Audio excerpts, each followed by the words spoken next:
తర్వాత ముందు సుప్రీం కోర్టే సుంకాలు అది చట్టవిరుద్ధమని చెప్పింది. సో ఆయన ఇవన్నీ ఆయనకు తెలియదు.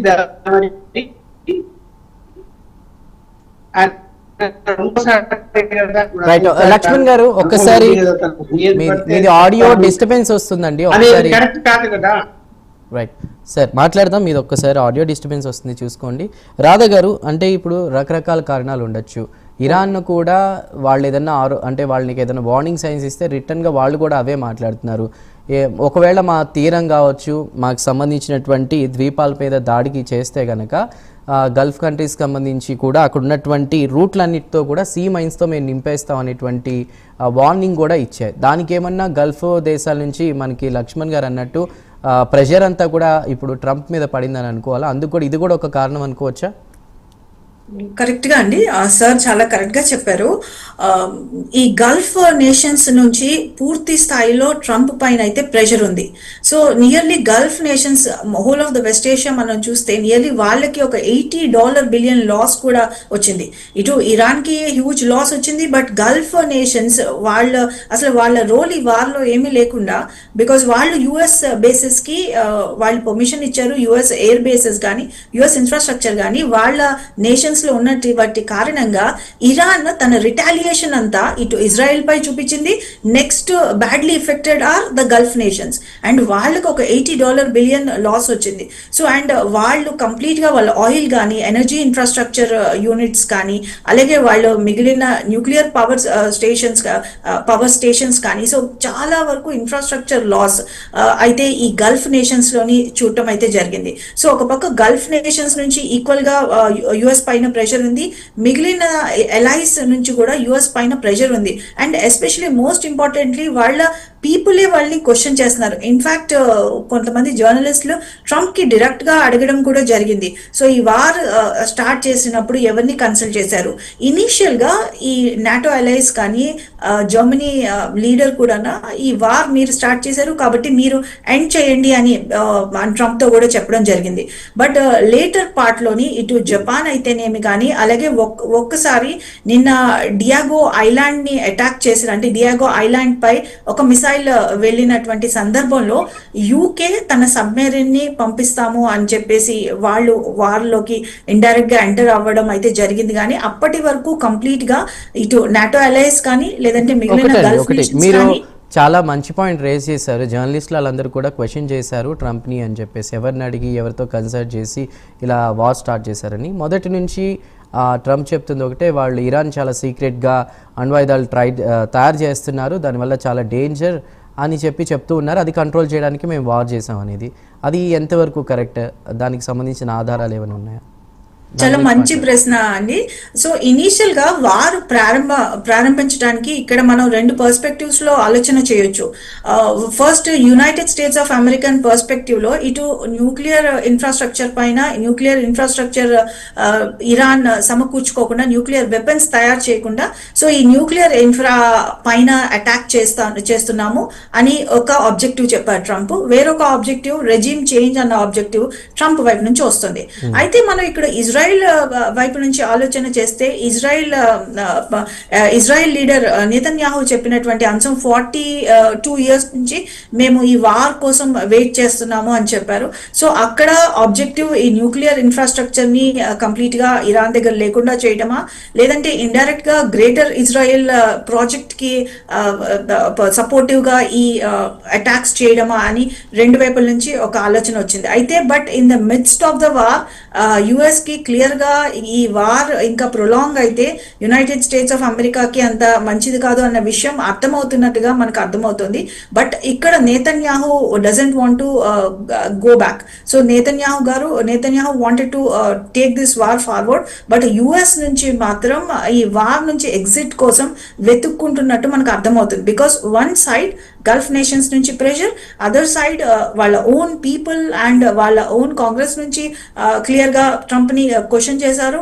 అట్ ద సేమ్ టైం మిగిలిన ఏషియన్ కంట్రీస్, మన భారత్ కూడా చాలా సార్లు ఇటు ఇరాన్ తో మాట్లాడింది, అటు ఇజ్రాయెల్ అండ్ ఈవెన్ యుఎస్ తో మాట్లాడటం అయితే జరిగింది. And we have given humanitarian support, Iran కి కూడా హ్యుమానిటేరియన్ సపోర్ట్ అందించాము.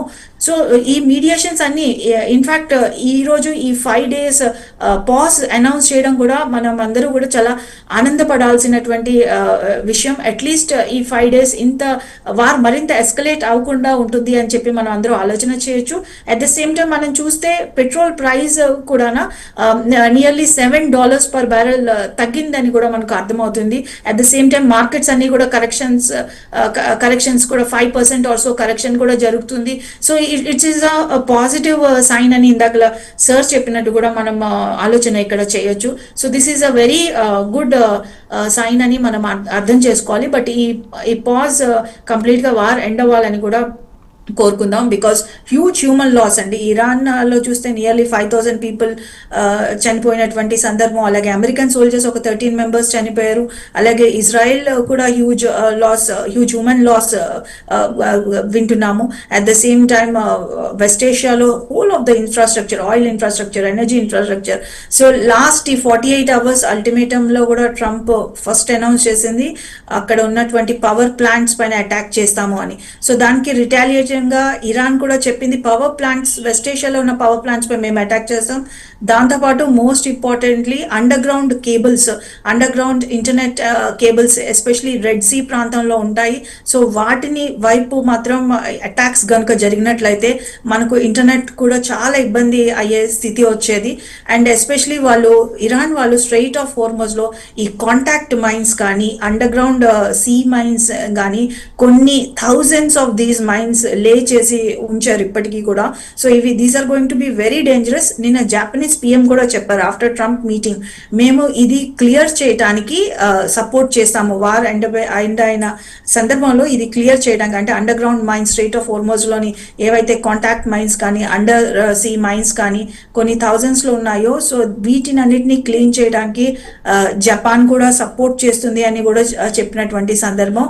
సో ఈ వార్ ఎస్కలేట్ అవ్వకుండా ఈ 5 days పాజ్ అన్నది అందరికీ కూడా చాలా మేలు చేసే విధంగా ఉందని చెప్పి ఇటు ట్రంప్ ఏ విధంగా అనౌన్స్ చేసినా ఉందని ఆలోచన చేయాలి. But on the other hand ఇటు ఇజ్రాయెల్ నుంచి అటాక్స్ అవుతున్నాయి, అటు ఇరాన్ కూడా మేము ఎలాంటి టాక్స్ చేయలేదు అండ్ ఎలాంటి నెగోసియేషన్స్ జరగలేదు అని అర్థమవుతుంది. బట్ ఈ వార్ అతి త్వరలో ఎండ్ అవ్వాలని చెప్పి కోరుకుందాం. రైట్ లక్ష్మణ్ గారు, రాధా గారు చాలా మాటలు అంటే డిస్కస్ చేశారు, చాలా మరణాలు కూడా జరిగాయి అంటున్నారు. మరోపక్క ట్రంప్ ఎప్పుడైతే ఇప్పుడు 5 days ఒక స్మాల్ బ్రేక్ అని చెప్తున్నప్పటికీ ఇంకో మాట కూడా అన్నారు, పశ్చిమాసియా దేశాల్లో శాంతి కోసం కృషి చేస్తాం అనేటువంటి మాటను కూడా మాట్లాడారు. అదే విధంగా అనుకోవచ్చండి లక్ష్మణ్ గారు? ఇప్పుడు నేను అన్నా కదా, పశ్చిమాసియా దేశాల యొక్క ఒత్తిడి ఉంది అతనికి. ఎందుకు అంటే ఆయన ఎయిర్ బేసెస్ కానీ ఫ్యూయల్ బేసెస్ కానీ ఆ ప్రాంతాల్లో ఉన్నాయి. అక్కడి నుంచే అతనికి కూడా సప్లై కావాలి, అమెరికా కూడా. తర్వాత ప్రపంచంలో ఇప్పుడు మీకు అనేక విషయాలు మేడం గారు చెప్పినట్టు ఏంటి, కేబుల్ నెట్వర్క్, ఇంటర్నెట్ నెట్వర్క్ అన్ని కూడా మొత్తం డిస్టర్బ్ అయ్యేటువంటి పరిస్థితి వస్తుంది. ఇప్పుడు ఇక్కడ ఇరాన్ తక్కువ అంచనా వేశారేమో వీళ్ళు మొదట నేను అనుకుంటున్నాను.